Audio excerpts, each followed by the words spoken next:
What teaching approach or practices regarding ELL instruction do you employ in your classroom? So is there like a, like there's theorists like Brown that talk about meaningful learning, or Krashen that talk about learning or language acquisition. Is there anything that you feel that you mostly use, or the constructivist approach by Vygotsky, where they all communicate? Is there something that this is an EFL class. I do teach the Spanish in the afternoon, and I usually we break down, just like in English, when I do my regular English instruction, I do have oral language. We do have the skill. Oral language is very important, especially in the Spanish, because they're not very fluent. They're getting very fluent in English because these are only second graders. So fluency in Spanish is a very important thing. So we do talk that like the first 10 or 15 minutes, and the same thing like in English. You build the background in Spanish, and you ask questions. You make them talk, like you have partners. I do work a lot with partners in small groups where they be talking and helping each other. Some of the activities that we do require partners so that they can guide each other. I let them choose their own partner. Sometimes I choose a different partner for them.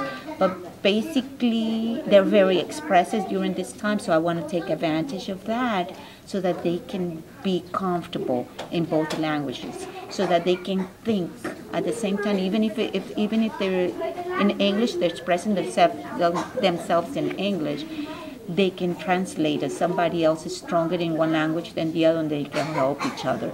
So I do during Spanish, I do that with the ELL strategies. Yes, with reading. So that's really neat. And just the last question is, how do you assess students' learning? What types of tools do you use, or what types of strategies do you employ, especially for ELL learners? So I know for us right now, we are learning a lot about how to do different types of assessments that aren't just pencil and paper, that they could just do with like just asking the question orally and then answering and things like that. Is there anything that you do like that? Yes, I do that. Like at the beginning, you can assess them as you are asking. Let's say if you're reading a question and you asking the questions, the comprehension questions, and then they respond to it, they understand.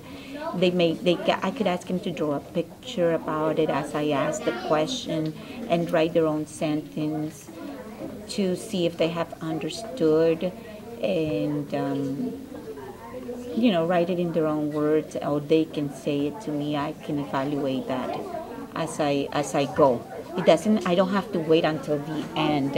If they understood, like if I'm presenting a story and I want to know if they understand what happened at the beginning, I can assess them at that point.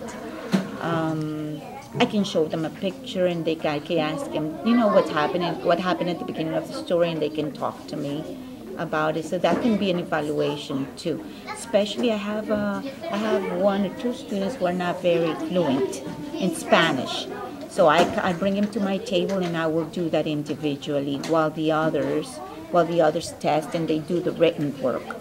I also modify some of the spelling words. For example, if some of them use 10 to test, I give them only 5. I give them 5 to study, and then, to make sure that they show some kind of success at their individual level. And yes, I can, I modify depending on what they need. So they don't have to all have to do the same kind of test. No. Yeah, another thing that we've been learning about is like, it's called, what type of assessment is this? It's like the one that is totally different, like projects, like where you do projects. Do you also substitute assessments? Okay, I do, like for example, I do home learning related, and I will let them know, make sure you put a lot of effort on this because I'm going to be grading this, and it's related to what we have done. I don't ever assign a project if it's not related to what we're doing. If it doesn't serve a purpose, You know, if it's going to encourage them to search more about the topic. Usually, if I sign a project, it will have to be before I introduce the skill, like so that they're learning as we go and that they can apply what we learn into the project. I don't leave it for the end. Like I don't teach the unit and then at the end we do the project.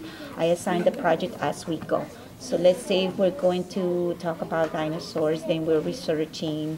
Okay, today we're going to do this. So make sure that you're working on this part of your project because the first step to do your project is to research. So I like to do that. It's like the scientific approach that you use when I assign a project. It doesn't matter in what subject you do it, you work along with the project. I like to do it that way so that they know what they're doing. So I don't like to come for them to come back and the project is done. See, today, this week, we're going to do this part of the project. So I walk along with them. So this is the final week of your project. Now you should be doing this and that so that there is not so extra work for the parents and for the kids because it needs to be done by the kid, by the student, okay? So when you assign a project, it will be nice if you do it step along with, you walk along with the kids and they walk along with you. So that you spread it out. Let's say if the unit is going to be 4 weeks, then you tell them this part of the project, this week you have to do this. All right, so don't go ahead because you have to wait. All right, I like to do it that way. I don't know if everybody does it like that. Yeah, I did lesson plan like that. Mm-hmm. Thank you very much. Yes. Okay. Because it's not extra work. I don't like to be like extra work for the parents or the students. Mm-hmm. It's got to be along with you so that you can teach them the steps of the research. And the researching and working in a project. Because sometimes, a project, that's a lot of work. Yeah, it is. So thank you very much for your time and for answering these questions for me. Okay.